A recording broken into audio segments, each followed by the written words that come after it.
আল্লাহ রাব্বুল আলামিন জানাইয়া দেন,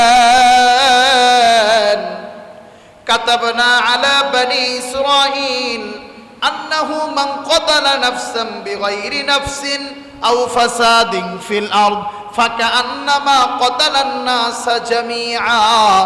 আল্লাহ বলেন, দুনিয়ার ভিতরে একজন মানুষ আরেকজন মানুষকে কোন ধরনের অন্যায় ছাড়া যদি হত্যা করে গো, সে কেমন যেন গোটা দুনিয়ার মানুষকে হত্যা করলো। চিৎকার মেরে বলি নাউযু বিল্লাহ। এরপরে আমার আল্লাহ বলেন, ওয়ামান আহইয়াহা ফাকান্নামা আহইয়ান নাসা জামিআ। দুনিয়ার ভিতরে একজন মানুষ যদি আরেকজন মানুষের প্রাণটা বাঁচাইয়া লায়, সে কেমন যেন গোটা জগতের মানুষের সকলের প্রাণ বাঁচাইয়া দিল। সুবহানাল্লাহ। পাখি মারতে, বিড়াল মারতে, কুকুর মারতে মানুষ চিন্তা করে, কিন্তু দেখবেন মানুষ এখন আর মানুষকে হত্যা করতে, প্রতিবেশীকে হত্যা করতে কোনো চিন্তা করে না। কারণ মানুষের ভিতরে সেই মায়া মহাব্বত, মানুষের প্রতি যেই শ্রদ্ধা সম্মান আস্তে আস্তে উঠে যাচ্ছে, এর দ্বারাই প্রতীয়মান হয় কিয়ামতের আর বেশি দেরি নাই। এই কারণে আজকের এই বিষয়টা আমি নির্দিষ্ট করেছি, মুআয়্যান করেছি যে মানুষকে হত্যা করা কত বড় পাপ, মানুষকে সম্মান করা কত বড় সম্মানের বিষয়। আল্লাহ রাব্বুল আলামিন কোরআনে এই ব্যাপারে কি বলেছেন, নবীজি হাদিসে কি বলেছেন, এই বিষয়গুলো আমি আপনাদের সামনে কোরআন হাদিস থেকে তুলে ধরতে চাই, মানুষকে বুঝাতে চাই যে সারা দুনিয়া এক করে ফেললেও একজন বনি আদমের সম্মানের মতো হবে না। এ কারণে আমার আল্লাহ রাব্বুল আলামিন কোরআনে বলেন, ওয়ালাকাদ কাররামনা বনি আদম। আল্লাহ বলেন, দুনিয়ার মানুষ, আমি আল্লাহ আদম সন্তান রে দুনিয়ার সব চাইতে সম্মানিত করেছি। ওয়াহামালনাহুম ফিল বাররি ওয়াল বাহর। জলে এবং স্থলে মানুষকে চলাচল করার জন্য আমি আল্লাহ বাহন তৈরি করে দিয়েছি। এরপরে আল্লাহ জানাইয়া দেন, মানুষরে আমি আল্লাহ এত সম্মানী বানাইলাম, মানুষের খাওন দাওয়ানো সম্মানী হওয়া লাগবে। আল্লাহ বলেন, ওয়ারাযাকনাহুম মিনাত তাইয়্যিবাত। আমি আল্লাহ দুনিয়ার সব চাইতে যেই পুত পবিত্র রিজিক আছে, সব চাইতে যেই পুত পবিত্র খানা আছে, আমি আল্লাহ আদম সন্তানরে সেই পুত পবিত্র জায়গা থেকে রিজিক প্রদান করি। এরপরে আল্লাহ বলেন, ওয়াফাদ্দালনাহুম আলা কাসীরিম মিম্মান খালাকনা তাফদীলা। আল্লাহ বলেন, দুনিয়াতে আমি যত মাখলুক বানাইলাম, অধিকাংশ মাখলুকের উপরে আমি আল্লাহ আদম সন্তানকে শ্রেষ্ঠত্ব বানাইছি, শ্রেষ্ঠ বানাইছি। সুবহানাল্লাহ। তাহলে এই আয়াত থেকে আমরা স্পষ্টভাবে বুঝতে পারলাম, দুনিয়ার ভিতরে সবচাইতে যেই জাতি সম্মানিত, সেই জাতির নাম হচ্ছে বনি আদম, মানে আদম সন্তান। সুবহানাল্লাহ। এরপরে নবীজি জিলহজ মাসে হজ যখন নবীজি শেষ করবেন, আরাফার ময়দানে সারা দুনিয়ার মানুষকে লক্ষ্য করে নবীজি কিছু বক্তব্য দিয়েছেন। সেই বক্তব্যের একটা পার্ট হলো, পয়েন্ট হইল, নবীজি বলেন, ইন্না দিমাকুম ওয়া আমওয়ালাকুম ওয়া আ'রাদাকুম বাইনাকুম হারাম কাহুরমাতি ইয়াউমিকুম হাযা ফি শাহরিকুম হাযা ফি বালাদিকুম হাযা। বিদায় হজের ভাষণে নবী বলেন, শোনো, তোমরা তো দুনিয়াতে পরস্পরে একত্রে জীবন যাপন করবা, একই সমাজে বসবাস করবা। একই সমাজে বসবাস করার ক্ষেত্রে তোমাদের মৌলনীত হচ্ছে তোমাদের পরস্পরের রক্ত, পরস্পরের সহায় সম্পত্তি, পরস্পরের আত্মমর্যাদা আরেকজনের জন্য হারাম এবং সম্মানের বিষয়। তুমি চাইলেই কারো সম্মান হানি করবা না, এটা তোমার জন্য হারাম। তুমি চাইলেই কারো রক্তপাত ঘটাতে পারবা না, এটা তোমার জন্য হারাম। তুমি চাইলেই কারো সহায় সম্পত্তি দখল করতে পারবা না, সাদাবাজি করতে পারবা না, ছিনতাই রাহাজানি করতে পারবা না, এটা তোমার জন্য হারাম।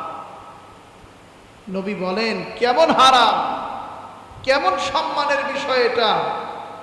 কাহুরমাতি ইয়াউমিকুম হাযা, যেমন আজকের আরাফার দিবস সম্মানিত।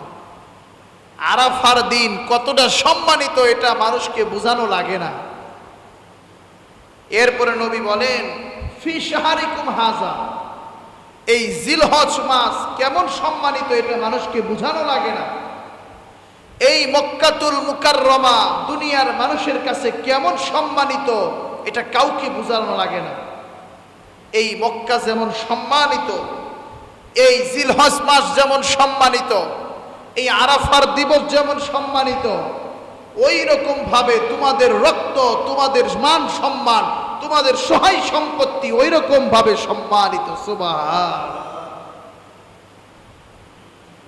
মক্কাতুল মুকাররমায় আঘাত করা যেমন অনেক বড় গুনাহের কাজ, ওরকম ভাবে কারো মাল সম্পত্তিতে আঘাত করা, ওরকম ভাবে কাউকে হত্যা করা অতটা খারাপের বিষয়।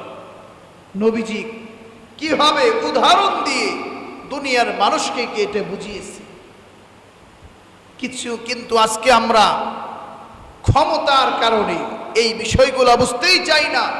ঠুনকো বিষয়ে মানুষ মানুষকে হত্যা করে, আর হত্যা হওয়ার পরে আমরা এলাকায় কি দেখি? মামলা বাণিজ্য চলে। যেই মানুষটা কোনোদিন হত্যার সাথে জড়িত না, ক্ষমতাসীনরা সেই মানুষটাকেও হত্যার ভিতরে, মামলার ভিতরে আসামি হিসেবে দিয়ে দেয়, শুধুমাত্র টাকা খাওয়ার জন্য। খোদার কসম, যারা আজকে মানুষকে মিথ্যা মামলা দেয়, যারা মানুষকে কোনোভাবে হয়রানি করে, এর জবাব দুনিয়ায় হোক অথবা আখিরাতে হোক আল্লাহর কাঠগড়ায় দিতেই হবে, দিতেই হবে, দিতেই হবে। এ কারণে ইমানদার মুমিন মুসলমান আমরা যারা নিজেদেরকে আদম সন্তান বলে ঘোষণা দিব, আমরা কাউকে কোনো ক্ষতি করব না, কোনো রক্তপাত। কত খারাপের বিষয় আমার আল্লাহ রাব্বুল আলামিন কোরআনের অপর আয়াতে জানাইয়া দেন। সূরা নিসা আয়াত নম্বর 92 নবীজি বলেন, আল্লাহ বলেন, ওয়ামা কানা লিমুমিনিন আইয়াকতুলা মুমিনান ইল্লা খাতা। আমার আল্লাহ বলেন, দুনিয়ার ভিতরে কোনো মানুষরে অন্যায়ভাবে হত্যা করতে পারে না। এরপরে সূরা ফুরকানের 68 এবং 69 নম্বর আয়াতে আল্লাহ জানাইয়া দেন, দুনিয়ার ভিতরে যেই মানুষেরা আল্লাহর প্রিয় বান্দা, এরা কোনোদিন আল্লাহর সাথে কাউকে শিরিক করে না। ওয়াল্লাযীনা লা ইয়াদউনা মা'আল্লাহি ইলাহান আখার ওয়া লা ইয়াকতুলুনা আন-নাফসাল্লাতী হারামাল্লাহু ইল্লা বিল হক। আল্লাহ রাব্বুল আলামিন বলেন, আল্লাহর যারা প্রিয় বান্দা, এরা আল্লাহর সাথে কাউকে শিরিক করে না এবং এরা দুনিয়ার ভিতরে কোনো মানুষকে, নিরপরাধ মানুষকে হত্যা করে না, হত্যার সাথে সম্পর্ক রাখে না। সুবহানাল্লাহ। আল্লাহ রাব্বুল আলামিন কোরআনে বারবার বুঝিয়েছেন, যারা নিজেদেরকে আদম সন্তান বলে দাবি করে, এরা কোনোদিন এইগুলার সাথে, মানুষ হত্যার সাথে সম্পর্ক রাখতে পারে। এরপরে আরেকটা আয়াত শোনায়া দেই, সূরা মায়েদার 32 নম্বর আয়াত। যেখানে আল্লাহ রাব্বুল আলামিন জানাইয়া দেন কাতাবনা আলা বনি ইসরাঈল আন্নাহু মান ক্বাতালা নাফসান বিগাইরি নাফসিন আও ফাসাদিন ফিল আরদ ফাকান্নামা ক্বাতালান নাসা জামিআ। আল্লাহ বলেন দুনিয়ার ভিতরে একজন মানুষ আরেকজন মানুষকে কোনো ধরনের অন্যায় ছাড়া যদি হত্যা করে গো, সে কেমন যেন গোটা দুনিয়ার মানুষকে হত্যা করলো। চিৎকার মেরে বলি নাউযু বিল্লাহ। এরপরে আমার আল্লাহ বলেন ওয়ামান আহইয়াহা ফাকান্নামা আহইয়ান নাসা জামিআ। দুনিয়ার ভিতরে একজন মানুষ যদি আরেকজন মানুষের প্রাণটা বাঁচাইয়া লায়, সে কেমন যেন গোটা জগতের মানুষের সকলের প্রাণ বাঁচাইয়া দিল। সুবহানাল্লাহ। দেখেন আল্লাহ রাব্বুল আলামিন কতটা গুরুত্ব দিয়েছেন। আল্লাহ বলেন কেউ যদি কাউরে অন্যায় ছাড়া হত্যা করে, সে কেমন যেন গোটা দুনিয়ার সব মানুষকে হত্যা করলো। নাউযুবিল্লাহ। আল্লাহ তুমি আমাদের সকল মানুষকে এইগুলা বুঝার তৌফিক দান করো।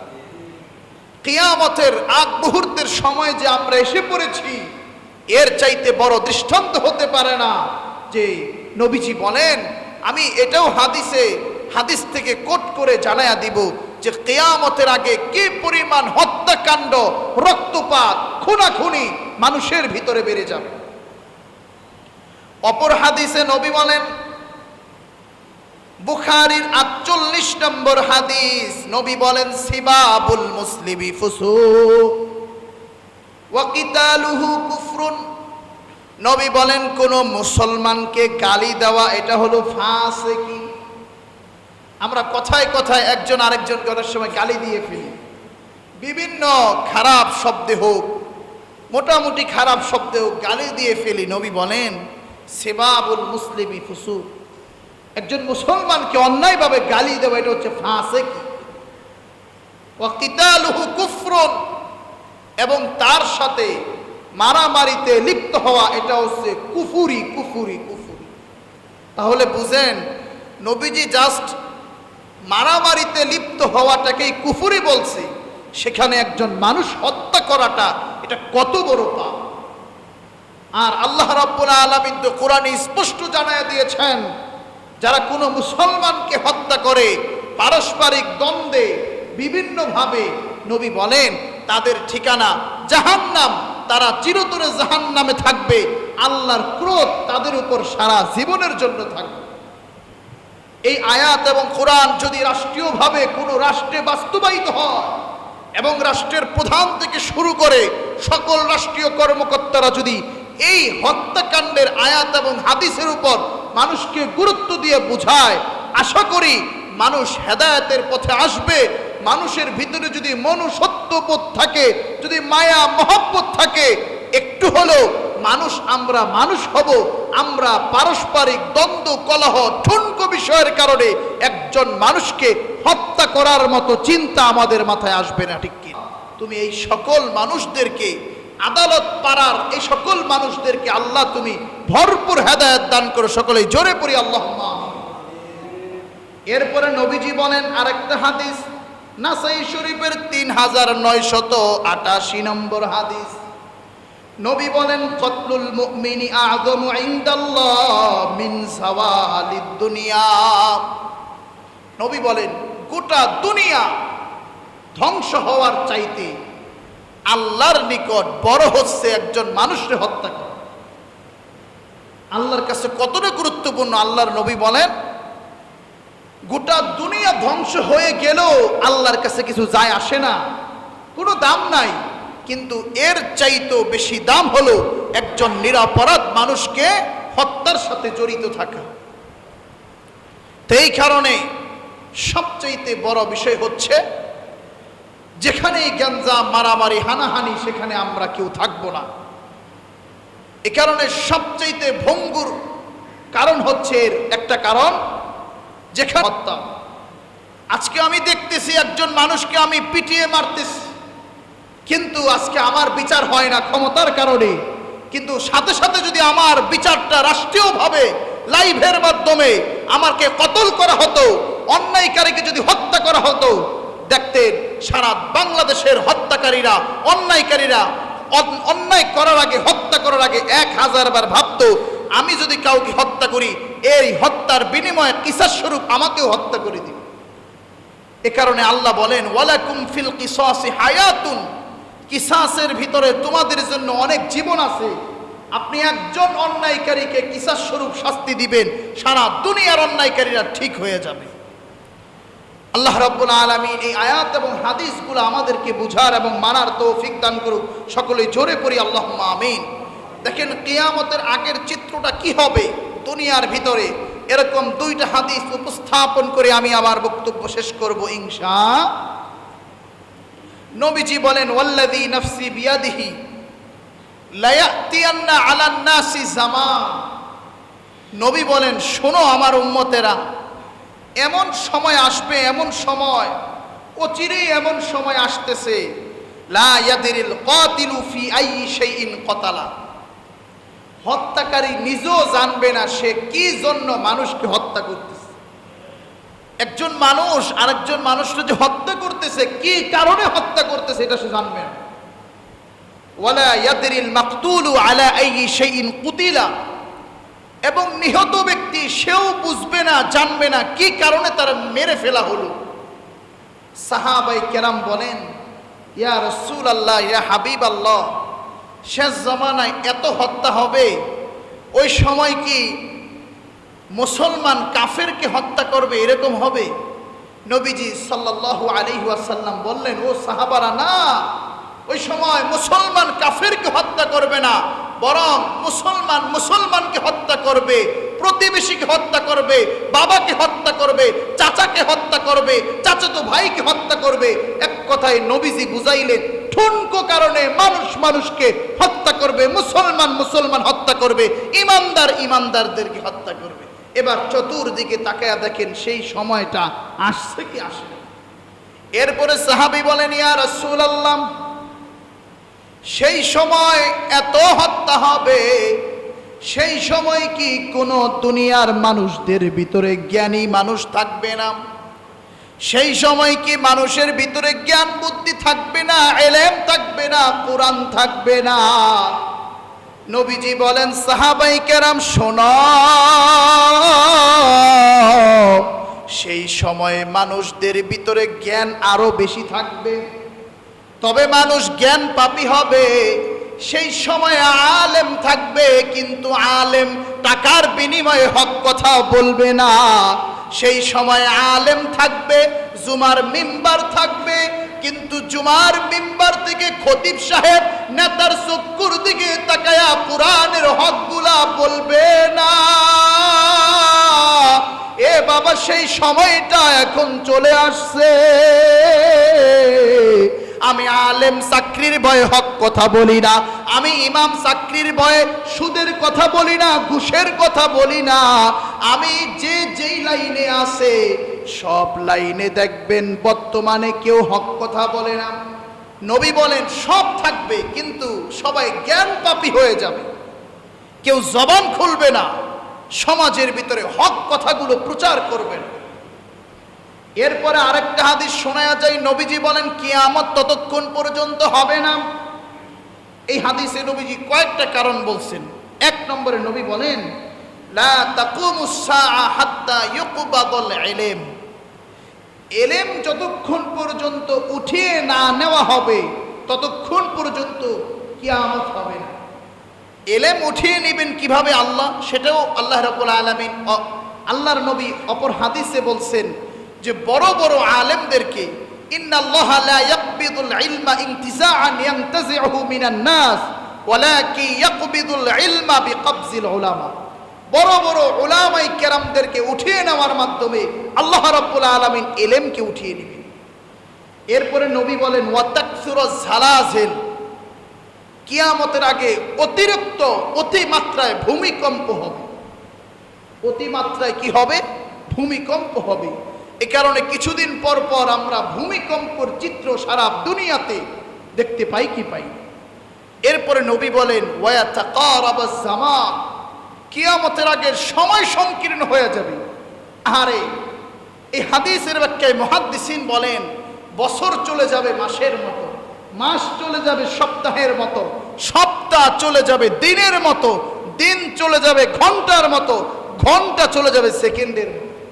এই যে কয়দিন আগে কুরবানি পালন করলাম, দেখেন আমরা যখন কুরবানির সময় আসছে মনে হইল কি আইরে ওই দিন না কুরবানি করলাম, সবাই রে গোশত বিলাইলাম, 1 বছর হয়ে গেল। এই যে রোজা যখন চলে আসে, আইরে এত দ্রুত রোজা চলে গেল। মাঝে মধ্যে অনেক রে জিজ্ঞেস করবেন, ভাই আজকে জুমায় যাইবা না? কাই রে কি কয়, ওই দিন না জুমা পড়লাম, 1 সপ্তাহ শেষ হয়ে গেল। এই যে নবী বলছেন ওয়াতা কারাবাজ জামান, জামানা সময় কিয়ামতের আগে সংকীর্ণ হয়ে যাবে, আগের মতো সময়ে মানুষ বরকত পাবেন। এরপরে আল্লাহর নবী বলেন ওয়াতাযহারুল ফিতান, কিয়ামতের আগে ফিতনা প্রকাশ পাবে, অনেক ফিতনা প্রকাশ পাবে, অনেক ফিতনা, বিস্তারিত আলোচনা আছে। এরপরে নবী বলেন আমার যেটা মেইন পয়েন্ট, ওয়ায়াকসুরুল হারজু ওয়া হুয়াল কতল আল কতল, নবীজি বলেন কিয়ামতের আগে হর্ষ প্রকাশ পাবে, তার মানে হর্ষ হচ্ছে হত্যা হত্যা হত্যা। এই কারণে যে কোনো ধরনের অকারেন্স, যে কোনো ধরনের হত্যাকাণ্ড যদি কোথাও সংগঠিত হয়, আমাদের যতক্ষণ পর্যন্ত জবান থাকবে আমরা এর প্রতিবাদ করব, মানুষকে বুঝাবো, এর খারাপই মানুষদেরকে বোঝাতে হবে। কারণ আজকে আমরা একই সমাজে বসবাস করি, আজকে যদি আমরা একজন অসুস্থ হই আর একজন আমার পাশে এসে দাঁড়ায়, তাহলে কেন আমরা সমাজের ভিতরে বিশৃঙ্খলা করব? আল্লাহ রাব্বুল আলামিন আমাদের সমাজকে বিশৃঙ্খলা থেকে মুক্ততা দান করুক, সকলকে বুঝার তৌফিক দান করুক, হেদায়েত দান করুক। সকলে জোরে পড়ি আল্লাহুম্মা আমিন। এবং মিথ্যা সাক্ষ্য, মানুষকে মিথ্যা মামলা দেওয়া, মিথ্যা কাউকে অভিযুক্ত করা, মিথ্যা বিষয়ে কাউকে কোনো ধরনের শাস্তি দেওয়া থেকে আল্লাহ রাব্বুল আলামিন আমাদেরকে সবাইকে বাঁচাক। আমরা নিয়ত করব কথা বেশি বলবো না, যেটা বলবো কল্যাণের কথা বলবো, যেটা বলবো সাচ কথা বলবো, সত্য কথা বলবো। আল্লাহ রাব্বুল আলামিন আমাদের সকলকে আমল করা তৌফিক দান করুন। আমরা যারা 4 রাকাত ক্বাবলাল জুমা সুন্নাহ আদায় করে নিই, আমরা আদায় করে নেই। ওয়া আখিরু দাওয়ানা আনিল